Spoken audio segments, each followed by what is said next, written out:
Bit of an interesting project coming to you today from our drama classroom. We've got a fairly well-equipped drama classroom that's set up like a black box studio. And what I'd like to do is put this light board, which controls our lights up top there, into this office in such a way so that it can be used during a production.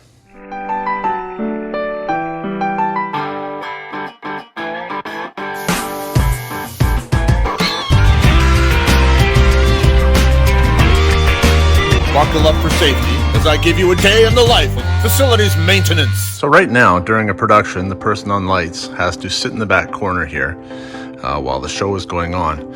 And while it works, it's not as it's not as convenient as it could be. It'd be nicer if they could live in the office space back here, utilizing this space as a control booth during the production. So what I'm going to do essentially is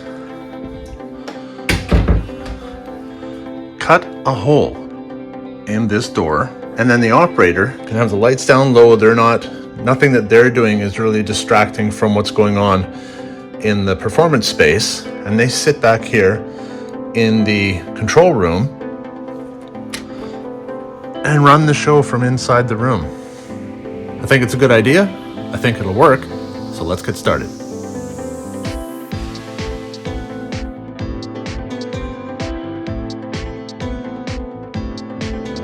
He has actual living plants in here. How nice it must be to have a window. So I'm thinking that the height that the person is going to want is, you want it to be operable while you're standing or even sitting on a stool.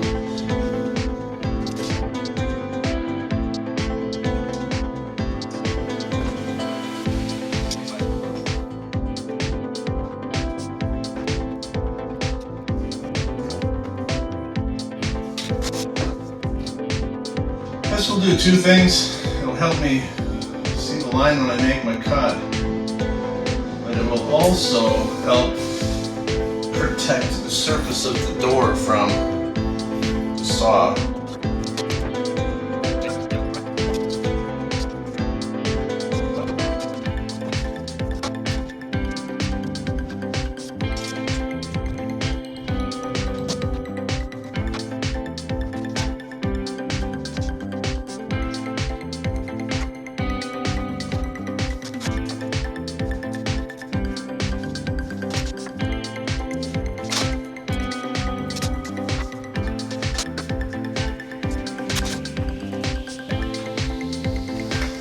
These are the hinges that I'm using. They're the type of hinges, you'll see them in, say in RVs and trailers where you have a countertop that you can fold down and it stays down, and then you bring it up and it locks.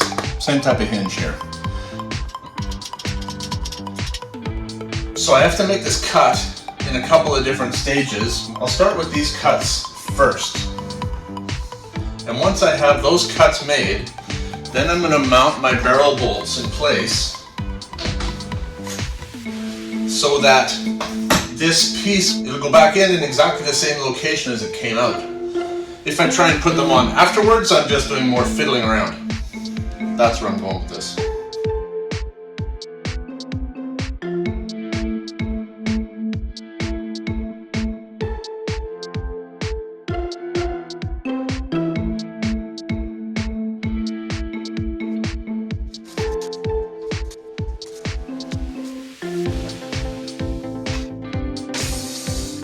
I'm gonna go get a mask. That's better.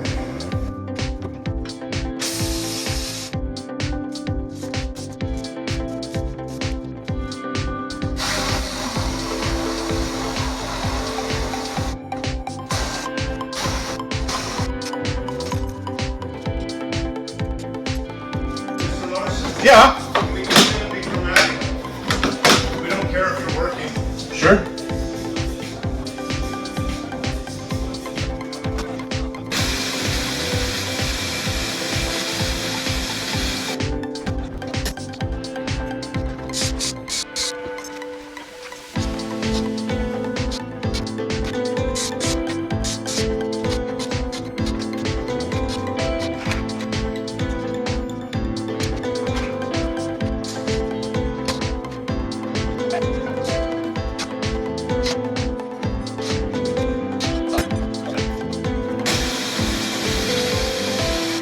Okay, so in theory, since those barrel bolts were put in before the complete piece was actually cut out of there, those cuts will be made now and everything should fit back in place exactly where it came out.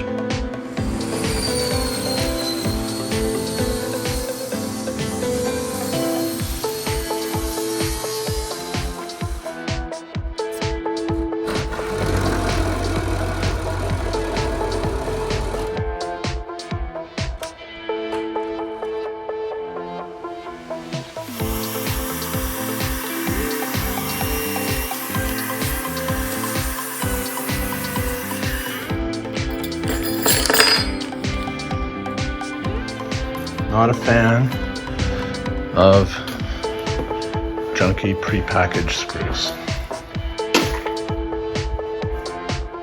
So because I don't want this to drop down, well, you can't even see it. Just a sec. Bam! Okay, because I don't want this to drop down in the hole, and I want to create a finished edge, I think what I'm going to do is take something, cut something off on the table saw, and then wood glue it down onto here to give us a finished surface. The sides, what I will do is I will possibly take a knife and just wood putty these, sand, and then paint, just to create a cleaner opening. Because, yeah, you see the way these doors are made. They're solid core doors, but really what it is, it's like particle board, right? It's sawdust that's been mixed with glue and compressed. So it will never be a clean finished edge unless I finish it. This will work nicely. Then I can sand it and paint it.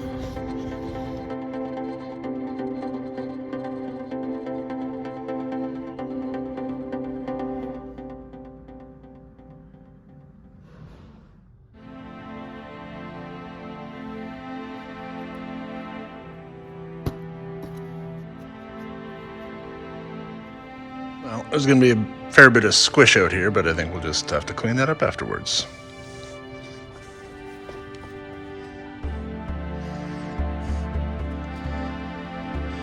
Mind you, the edge of that door is pretty porous too, so that glue's got a lot, it's got some place to go. Not nearly as much squished out as I thought it would.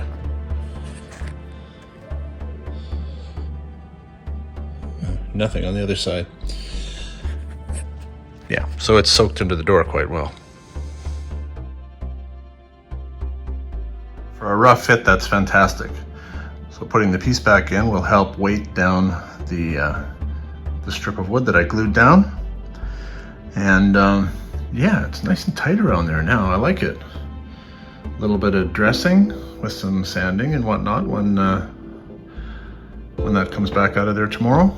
And yeah, it'll clean up real nice.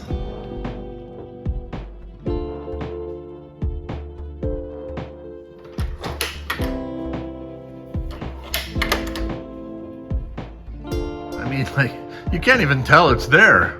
Now, I often hang on to nice pieces of plywood like this to use for projects such as this.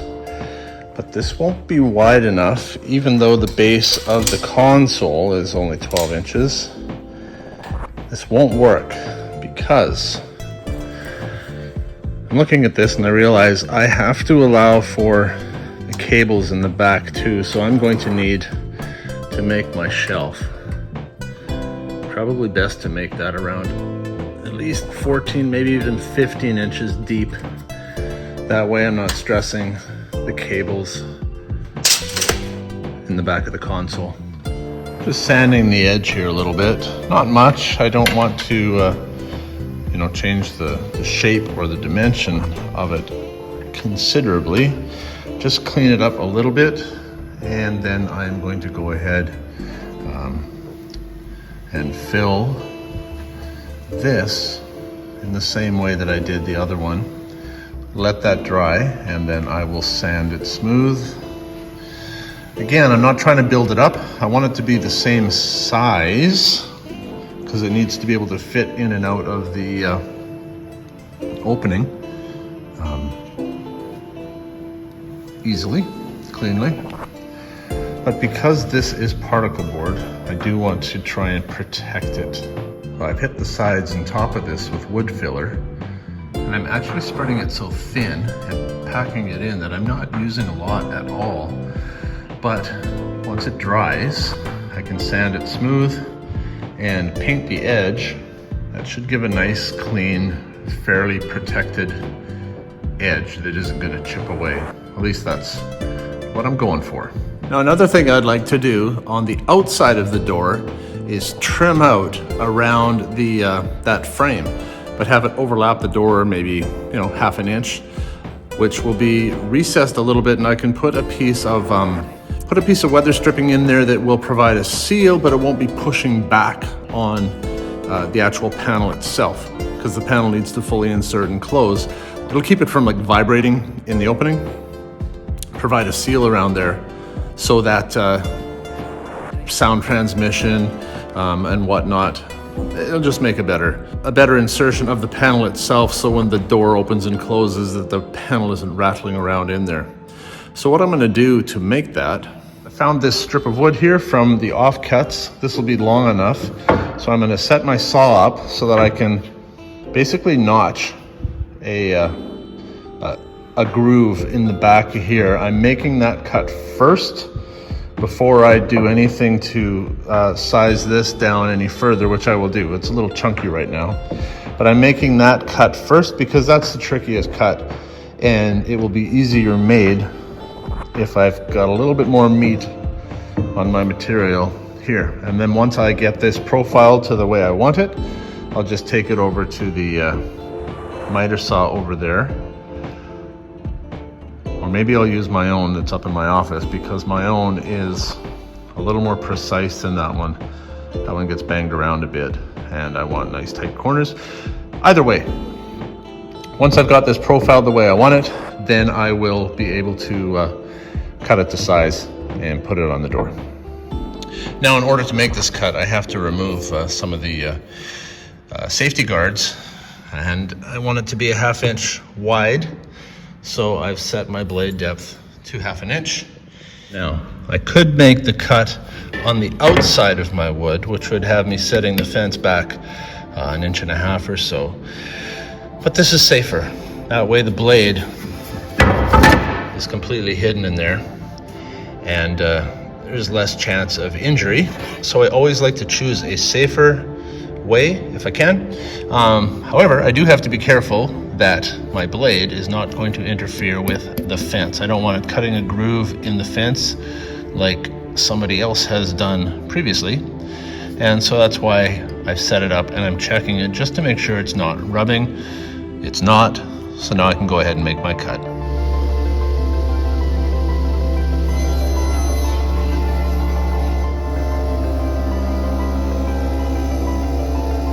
So you can see that I've notched it out slightly.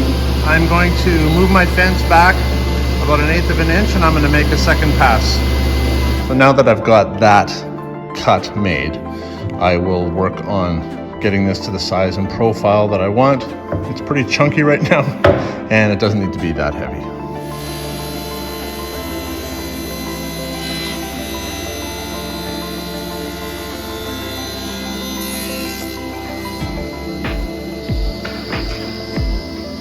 So, just like that, and now I have another offcut that I can return to the offcut pile for somebody else to use on a different project. Could even be me. There, I'm happy with that. But as far as cutting it on the miter saw, I will take that back upstairs because I'll need to cut this on site because I need to measure it against the door itself. Well, I've been making a bit of a dusty mess in my office. This is what I'm working on. I've rough cut my molding pieces to the length that I'm going to need them.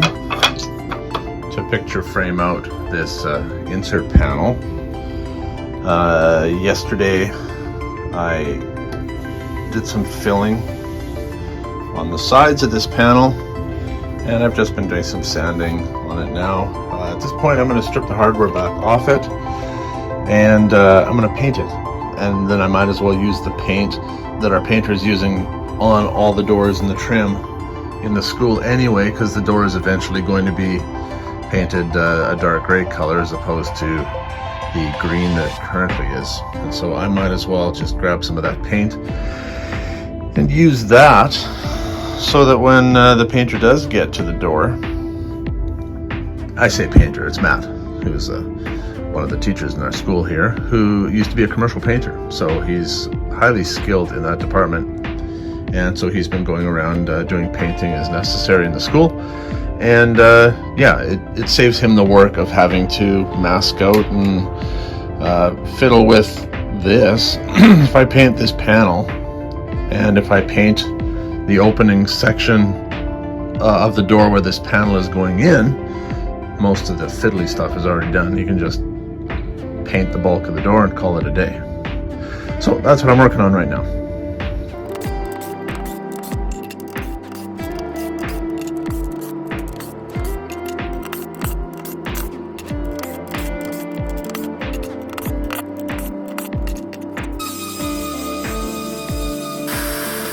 This dark gray is the color that I'm talking about, that Matt's been painting, and if I'm lucky, he might have something already loaded onto a brush or a roller in here.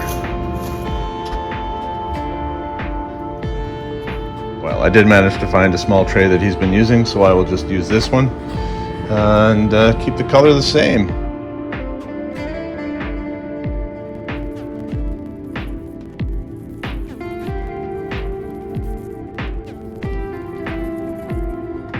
And because I'm going to be coming back to this throughout the day, I've just wrapped this in saran so it can keep, won't skin over on me.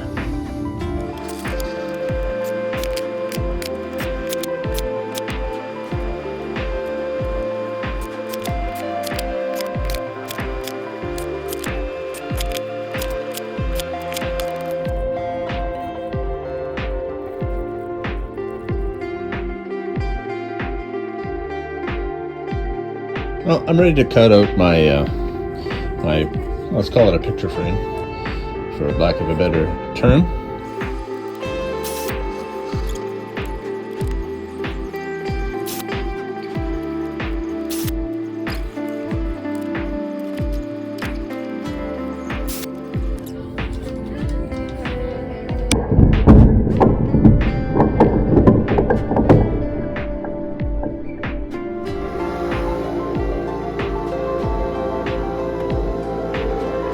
Noisy, isn't it? With my compressor and brad nailer in hand, I am now going to work on putting the trim pieces around this opening, which will provide the backing for the panel to meet up against. I say brad nailer and air compressor, but I also want to say this Gorilla Glue adhesive. This is not an official endorsement. I'm not sponsored by this product.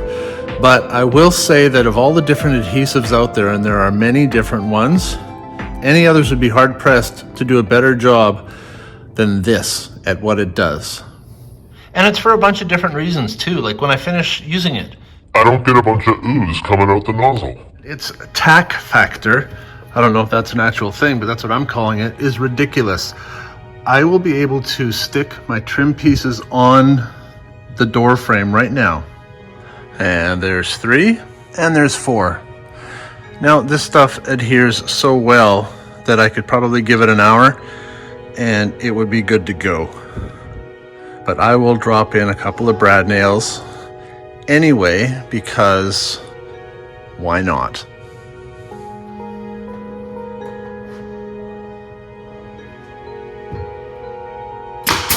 Ah, it slid. I have to get something to pry this out of here.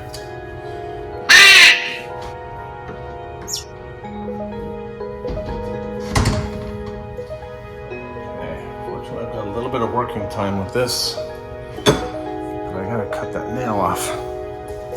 Okay, let's try this again.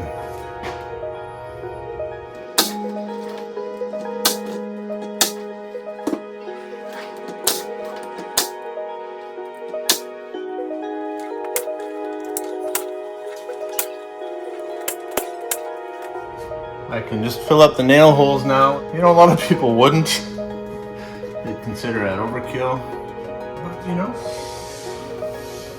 I'm a professional and I want this to look professional when I'm done. And so I'm going to go grab a little wood putty to fill in these nail holes. And then when that's dry, this thing can be sanded, and then this trim piece will be painted. As nice as it would look to have it contrast the door, clear finish or something like that, it needs to disappear, vanish, and so it will be painted the same color as the door. So my weather stripping piece will just go on the inside around there and create my seal. Jobs like this, they're done in stages, and I'm now at the next stage. My trim is up. I've puttied the little nail marks. I will now go and source out some weather stripping to put in here. And for the time being, just put the panel back in the door until I can come back to it tomorrow.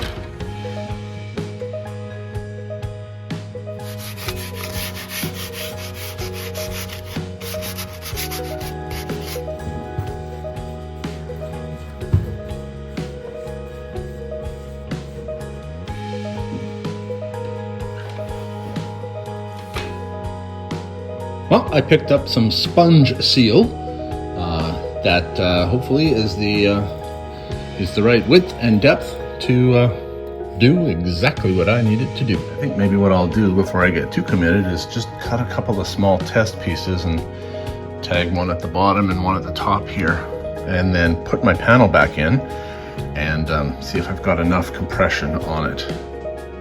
Well, looking at our piece that's tucked up there, that should be just about right.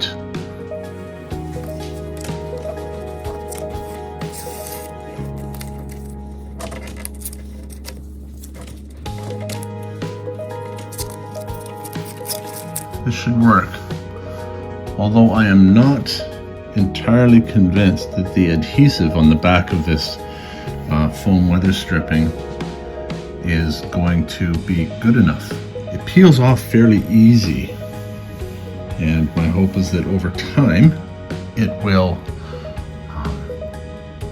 adhere to the frame very well. So time will tell whether these will stand up or I need to replace them with a better quality product. This is just a big box building store product that I paid about $8 for the bag, so it's inexpensive.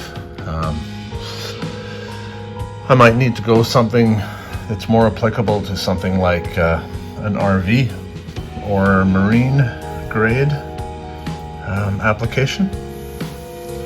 But again, time will tell. Thanks for watching.